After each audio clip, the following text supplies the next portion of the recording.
नमस्कार, मैं हरी। आप देख रहे हैं डिजिटल न्यूज झारखंड। आइए जानते हैं झारखंड के प्रमुख खबरों के बारे में। इससे पहले आपसे छोटी सी निवेदन कि अगर आप चैनल में नए हैं तो चैनल को सब्सक्राइब अवश्य कर लें ताकि झारखंड की हर छोटी बड़ी खबर आप तक पहुंचा सके। झारखंड के किसानों की बल्ले बल्ले 2 लाख रुपए तक का कर्ज माफ करेगी सरकार। एक्शन में आई चंपई सोरेन। दरअसल आपको बता दूं, मुख्यमंत्री चंपई सोरेन ने मंगलवार से कामकाज को गति देने के उद्देश्य से महत्वपूर्ण विभागों की समीक्षा बैठक की। आपको बता दूं, आरंभ के इस दौरान विभिन्न विभागों की तरफ से संचालित फ्लैगशिप योजना, नीतियों और कार्यक्रमों की उच्च स्तरीय समीक्षा की गई है। इस मौके पर उन्होंने विभिन्न योजनाओं की प्रगति की जानकारी लेने के साथ ही अधिकारियों को कई निर्देश दिए हैं। उन्होंने अधिकारियों से कहा है कि योजना में गति लाए ताकि लोगों को इसका पूरा लाभ मिल सके। साथ ही इस बात का विशेष ख्याल रखें कि योजना तय समय सीमा पर पूरी हो। तो वहीं दूसरी ओर मुख्यमंत्री ने कहा कि राज्य में वर्तमान में किसानों का 50,000 रुपये तक का ऋण माफ किया जा रहा है। इसे अब बढ़ाकर 2 लाख रुपये किए जाने की है। ऐसे में इसके लिए नीतिगत प्रक्रिया को जल्द पूरा करें। ज्यादा से ज्यादा किसानों को केसीसी से आच्छादित करें। समय पर लोन चुकाने वाले किसानों को अब ब्याज मुक्त लोन मिलेगा। तो वहीं चंपई सोरेन ने कहा कि गुरुजी स्टूडेंट क्रेडिट कार्ड योजना का पोर्टल 20 जून से एक्टिव हो जाएगा। इस योजना के तहत विद्यार्थी को 15 लाख रुपए तक का शिक्षा लोन दिया जाएगा। ऐसे में इस योजना का ज्यादा से ज्यादा विद्यार्थी लाभ ले सके, इसके लिए इसका प्रचार प्रसार सुनिश्चित करें। इसके साथ ही 9,000 से ज्यादा विद्यार्थी शिक्षा लोन के लिए आवेदन कर चुके हैं। उन्होंने शिक्षा लोन देने की प्रक्रिया को जल्द से जल्द पूरी करें। और दूसरी ओर नियुक्ति प्रक्रिया में तेजी लाने के लिए सरकार प्रतिबद्ध है। ऐसे में जेपीएससी और जेएसएससी में विभिन्न पदों के लिए नियुक्ति प्रक्रिया को जल्द से जल्द पूरा करें। जाति प्रमाण पत्र जारी करने में जो भी विसंगति है उसे दूर करें और इसे सरल बनाएं।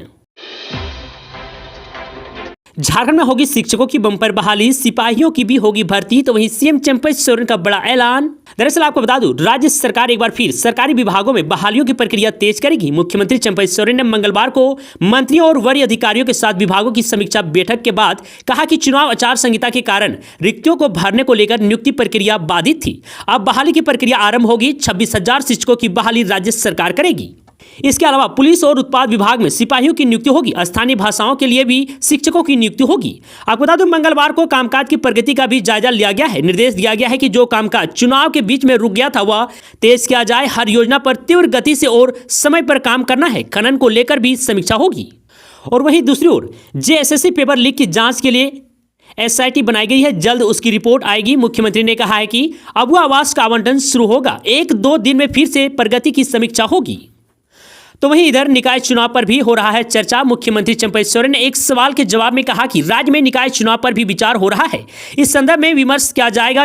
यह पूछे जाने पर कि नवगठित केंद्रीय मंत्रिमंडल से क्या अपेक्षा है। उन्होंने कहा कि राज्य सरकार को उम्मीद अवश्य है। उम्मीद सफल होगा या नहीं यह समय की बात है।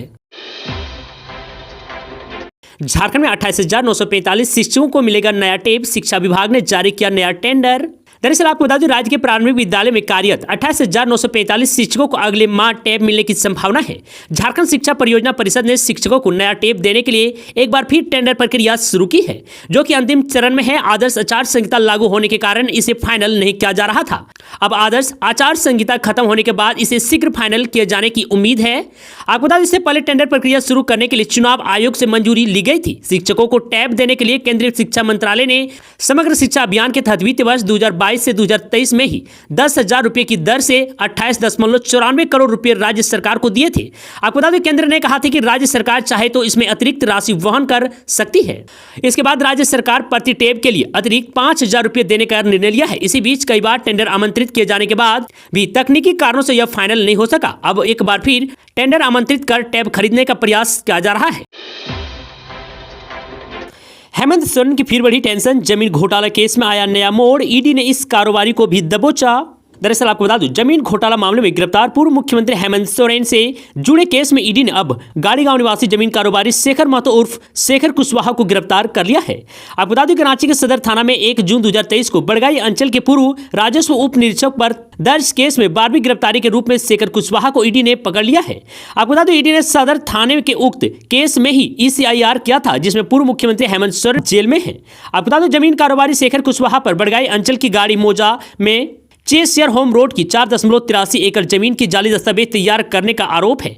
मूल दस्तावेज के अनुसार यह जमीन CND एक्ट की प्रतिबंधित श्रेणी की जमीन है, जिसकी खरीद बिक्री नहीं हो सकती है। आपको बता दें, जमीन के असली मालिक रियत जितवा भोक्ता है, जिनके पिता तेतरा भोक्ता थे। हजारीबाग के मुंशी डीड राइटर इरशाद ने उक्त 4.83 एकड़ जमीन के मूल दस्तावेज में हेराफेरी कर रियत का नाम बदलकर समरेंद्र चंद्र घोषाल व जितेंद्र चंद्र घोषाल कर दिया था। तो वहीं आपको बता दूं कि सर्कल रेट के अनुसार वह जमीन 22.61 करोड़ रुपए की है। उस जमीन का सर्कल रेट अभी 40,08,291 रुपये प्रति डिसमिल है। ईडी की जांच में यह खुलासा हुआ है कि उक्त जमीन की जाली कागजात तैयार करने में बड़गाई अंचल के राजस्व निरीक्षक भानु प्रताप प्रसाद, जमीन कारोबारी विपिन सिंह, अफसर अली, शेखर कुशवाहा, सद्दाम हुसैन, प्रिय रंजन सहायक शामिल थे। आपको बता दें कि यह पूरा गिरोह हेमंत सोरेन से जुड़े बरियातू के 8.86 एकड़ जमीन पर कब्जे की कोशिश व अवैध तरीके से खरीद बिक्री के मामले में भी आरोपित रहा है। आरोपितों ने 1947 की डीड संख्या 3945 और वर्ष 1940 की डीड संख्या 2376 में फर्जीवाड़ा किया था। अबुआ आवास में पारदर्शिता, समय पर म्यूटेशन सहित चंपई सरकार ने अधिकारियों को दिए कई निर्देश। दरअसल आपको बता दूं, मुख्यमंत्री चंपई सोरेन ने मंत्रालय में विभागों के प्रधान सचिव और प्रमंडल आयुक्तों को उपस्थिति में जिलों के उपायुक्तों के साथ विकास एवं कल्याणकारी योजनाओं की उच्च स्तरीय समीक्षा बैठक की। आपको बता दें, इस बैठक में राज्य में विकास की योजना, जिलों में उनकी स्थिति और कई मुद्दों पर चर्चा की है। आपको बता दूं, झारखंड में अबुआ आवास को लेकर सीएम ने अहम निर्देश दिए हैं। अबुआ आवास योजना के चयन में पारदर्शिता बरतने का आदेश दिया गया है। तो वहीं आपको बता दूं, सीएम के तहत पहले चरण में स्वीकृत किए गए 2 लाख आवास और इसकी पहली किस्त की राशि जारी होने का उपरांत आवास निर्माण के प्रगति की जानकारी ली और इसमें तेजी लाने का निर्देश दिया गया है। योजना के लाभुक गरीब और जरूरतमंद होते हैं, ऐसे में न्यूनतम दर पर उन्हें आवास निर्माण के लिए बालू जैसी निर्माण सामग्री उपलब्ध कराने की पहल करें। लाभुकों के चयन प्रक्रिया में पूरी पारदर्शिता बरती जाए। जिन्हें अबुआ आवास आवंटन हो चुका है, उनका पहला चरण का कार्य संतोषजनक हो तो दूसरी किस्त की राशि जारी करें। इस योजना में अनियमितता और लापरवाही बरतने वाले अधिकारियों पर कार्रवाई की जाएगी। जनजातीय एवं क्षेत्रीय भाषाओं के शिक्षकों की होगी बहाली, 25,000 रुपये मिलेगी सैलरी। दरअसल आपको बता दूं, जनजातीय एवं क्षेत्रीय भाषा प्रोत्साहन योजना के अंतर्गत जिले में बड़े पैमाने पर शिक्षकों की बहाली होगी। बहाली अनुबंध के आधार पर होगी। अनुबंध शिक्षकों का मानदेय करीब 25,000 रुपया होगा। स्कूली शिक्षा एवं स्वच्छता विभाग, प्राथमिक शिक्षा निदेशालय के आदेश पर जिला शिक्षा अध्यक्ष ने झारखंड शिक्षा परियोजना के माध्यम से शिक्षकों की आवश्यकता का सर्वेक्षण कराया है।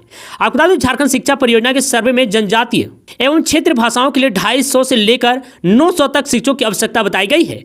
आपको बता दूं, झारखंड शिक्षा परियोजना ने 4 फॉर्मेट में सर्वे कराया है। झारखंड शिक्षा परियोजना के अधिकारियों से मिली जानकारी के अनुसार जिले में कुल 1460 विद्यालय हैं। तो वहीं आपको बता दूं, पहली से 5वीं कक्षा के लिए यदि 10 बच्चों का मानक पर बहाली होती है तो वैसे 13 जनजाति और 386 क्षेत्रीय शिक्षकों की बहाली किया जाएगा। यदि प्रति कक्षा 30 से 39 तक नामांकन के आधार पर बहाली होती है तो वैसे में 205 क्षेत्रीय और 1 जनजाति शिक्षक का चयन होगा।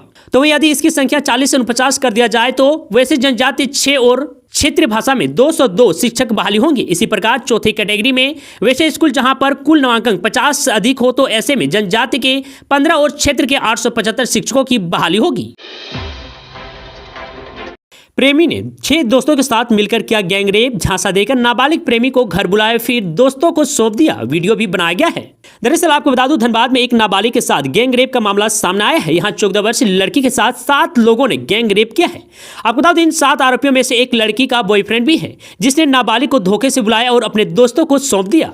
मिली जानकारी के मुताबिक उन आरोपियों में से एक ने इसका वीडियो बनाया है। जब ग्रामीण लड़की की आवाज सुन मौके पर पहुंचे तो गांव वालों को देखकर सभी आरोपी फरार हो गए। पूरी घटना 10 जून की रात धनसार थाना क्षेत्र की दुहा टांड़ की है। आपको बता दूं, पीड़िता ने धनसार थाने में सभी आरोपियों के खिलाफ सामूहिक दुष्कर्म करने का मामला दर्ज करवाया है। मामले में पुलिस ने अब तक 3 लोगों को गिरफ्तार किया है। घटनास्थल पर पुलिस को एक मोबाइल फोन भी मिला है, जिसमें पूरी घटना का वीडियो रिकॉर्ड किया गया है। आपको बता दूं, घटना के बाद नाबालिग को मेडिकल जांच के बाद उसे चाइल्ड हेल्पलाइन को सौंप दिया गया है। मेडिकल टेस्ट के बाद पीड़िता ने बताया कि किशोरी घनवाड़ी क्षेत्र का रहने वाला है और वह अनाथ है। उनका दुहा टांड़ के एक नाबालिग लड़के से प्रेम प्रसंग चल रहा था। आपको बता दूं, 10 जून की रात आरोपी प्रेमी ने उसे अपने घर बुलाया। इसके बाद उसने घर पर ही जबरदस्ती करना शुरू कर दिया। इस दौरान उसका एक दोस्त भी घर में मौजूद था। दोनों ने मिलकर पीड़िता के साथ गैंगरेप किया।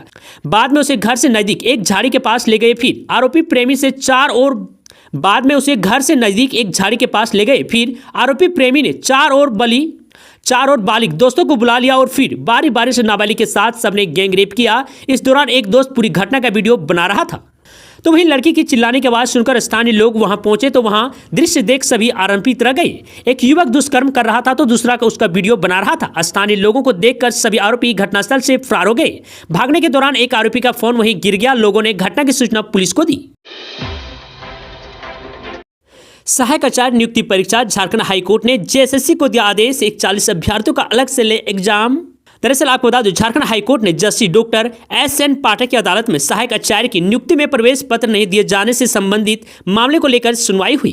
आपको बता दूं, सुनवाई के बाद अदालत ने जेएसएससी को याचिका दाखिल करने वाले 41 अभ्यर्थियों की 4 सप्ताह में अलग से विशेष परीक्षा आयोजित करने का निर्देश दिया है। अदालत ने अपने आदेश में कहा है कि इस मामले में अंतिम आदेश से इनकी नियुक्ति प्रभावी होगी।